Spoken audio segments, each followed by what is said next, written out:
Justin Fields put that one on the money. Wow. It's exciting stuff with the draft just a couple days away. Well, get this. The Ravens now have 2 late first-round picks after trading away offensive lineman Orlando Brown to the Chiefs. Former scout and NFL Network draft analyst Bucky Brooks believes that the Ravens should trade up to draft a quarterback like Justin Fields if he falls low enough on Thursday. Brooks believes they could bring in Fields while Lamar Jackson plays out his rookie deal without having to extend his contract and then move on to Fields as the starter. So this is interesting. Shannon, should the Ravens trade up for a QB? Hell no. Lamar Jackson just won the MVP 2 years ago. He was a unanimous MVP selection.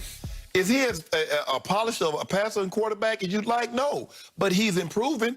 I think if you I think what Lamar really needs is a big body receiver, Skip, that his catch radius, so Lamar doesn't have to be so perfect.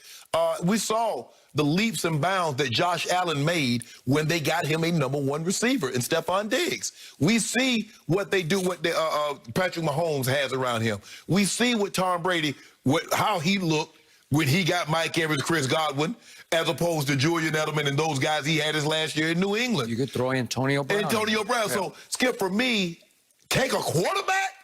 When you got an MVP quarterback on you, I've never heard this before. I got an MVP that's 25 years of age on my roster, but I'm going to take another guy.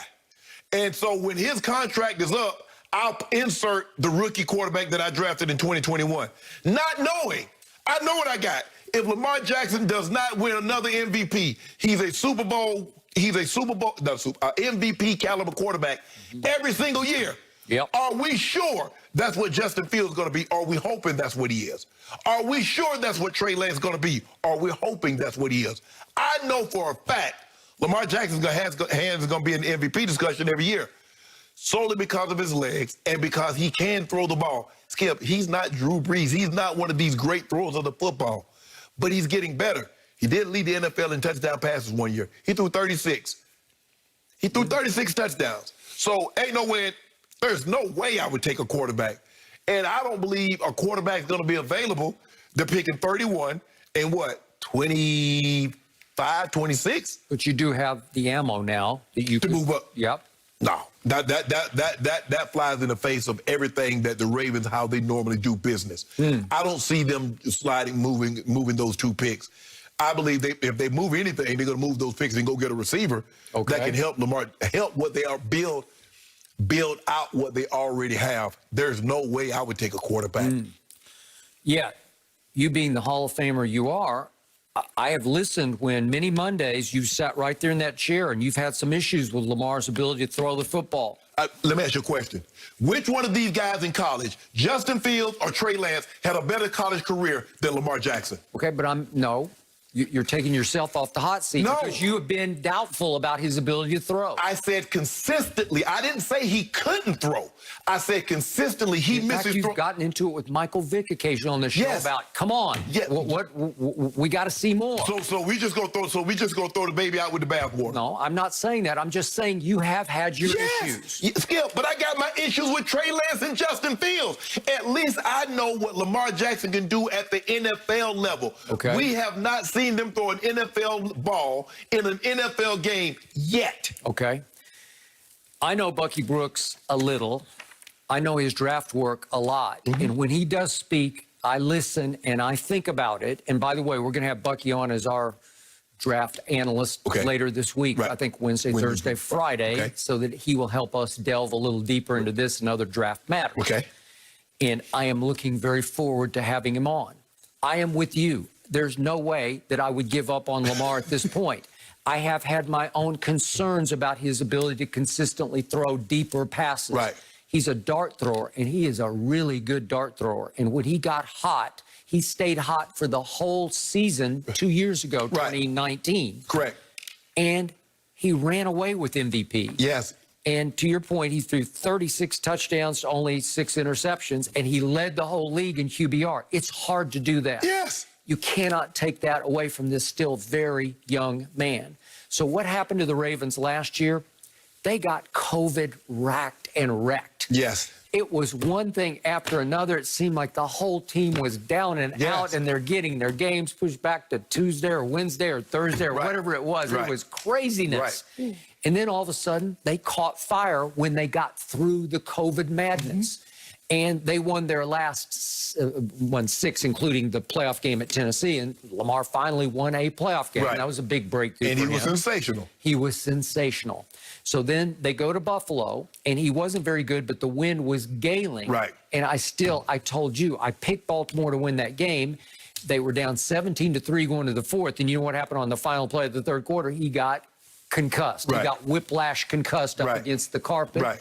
And that was the end of him for the rest of that game. They were about to have downwind 4th quarter, and I thought he could have rallied them. Remember, he threw the one ball. They got picked in the end zone and run back, whatever it was, 102 yards. It was absurd. And that's what made it 17. It was going to be a 10-3 game. Okay. So here's my problem with your idea of needs the big catch radius receiver.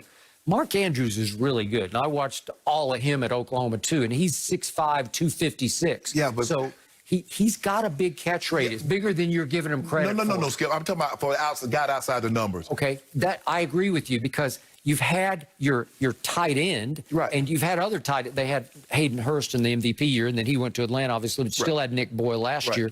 But there's a gap in the middle, because Hollywood's just icing on the cake, because really about all he can do is run by people, and he can really run by people. But you don't have that go-to, that number one receiver. You don't have Chris Godwin. You don't even have Mike Evans. You don't have that guy. DeAndre Hopkins or Julio. Or Stephon Diggs. A guy that puts fear. That we know he's going to get somewhere between 8 and 10 targets.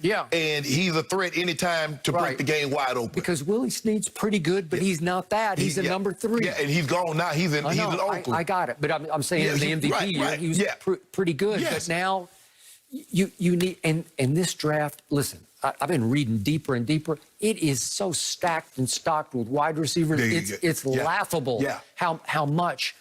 I consider Kyle Pitts a wide receiver, but obviously we talk about Jamar and Devontae and Jalen Waddle, and then here we go. You want to package those guys and go up to get Kyle Pitts? Okay, fine. Maybe. But the thing is, for me, I just believe with what Lamar has shown you and his ability to get better every year throwing the ball is that put another piece around him, a piece or two around him, and let's see what we have. Okay. Well, remember in that MVP year, Lamar also ran wild in that year for 1,200 yards rushing, 7 touchdowns. It's impossibly great, and that's what put him over the top to be the runaway MVP. He had another 1,000 yards last year. I got it. And they led the league in rushing, which is not all bad. They also led the league in fewest pass attempts because they're just running the ball because they can. The thing is, if I'm getting 5, 6, 7 yards a clip, I'm running the ball for 300 yards, 290 yards. What would you do? You just keep running it, right? Okay. Yes, that's what I would keep doing. Led the league. Yes, but I just don't. I can see if Lamar was struggling, if Lamar was had a season like the guy that just traded from the Jets. Skip, his name's Sam Darnold. He had a season like that. Okay, Skip. I was like, I don't know. We don't know. Skip, the guy's been to the playoffs every year he started. Is he a great thrower of the football? No. But is he a very good one? Yes. I believe with another receiver, a bigger body receiver. Skip, that's what they tried to do. Remember, they signed Dez. They tried to get Dez, a big body guy that can come up and catch contested 50-50 balls.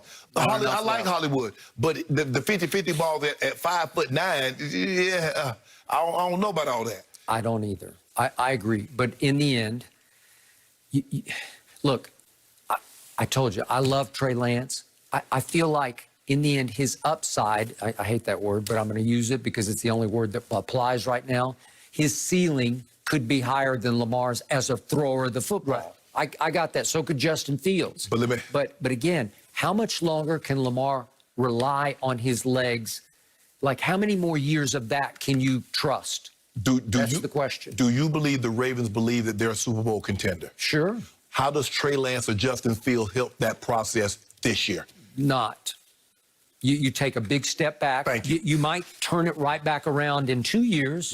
but not next year. Right. Well, there's no way. Right. Unless you sort of Aaron Rodgers him and you just say, well, we got the kid on ice and you got to play one more year, and then we're going to let you, as Bucky Brooks said, we're just going to let you graduate. I mean, but the thing is, Skip, is like you said, you believe that the coach should have kept Peyton. Well, okay, the coach got Andrew Luck. Andrew Luck didn't win many playoff games as Peyton that they said was done. Peyton went to 2 Super Bowls. He won one an MVP, finished second another year. You get rid of Lamar Jackson, and he goes somewhere, Skip, and wins another MVP, wins a Super Bowl. They're going to run everybody up. And Steve Bisciotti going to run everybody up out of there. It's not how they do business. Yeah, exactly. Right. Yeah. They keep their homegrown talent, especially when they play well. Okay, but I'm still intrigued by the notion of it. I don't completely discount it, because you could also argue that he's going to be more and more injury prone running as much as he has, right? Well, hey, if they give him some receiver, let's see. Give him a couple of weapons and let's see. Okay. I think it'll be great to have Bucky Brooks join us later on this week, too. I would love to talk more about this later, but I want to discuss the Cowboys. Are they locked in to taking a defensive player with their first-round pick on Thursday? No. Oh, I don't know. Jerry always